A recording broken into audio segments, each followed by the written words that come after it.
হবে পেছনে জলদি কি করছো?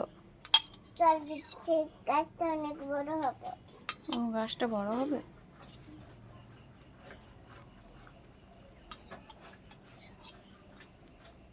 বড় হয়ে যাবে জলদি শুনেছ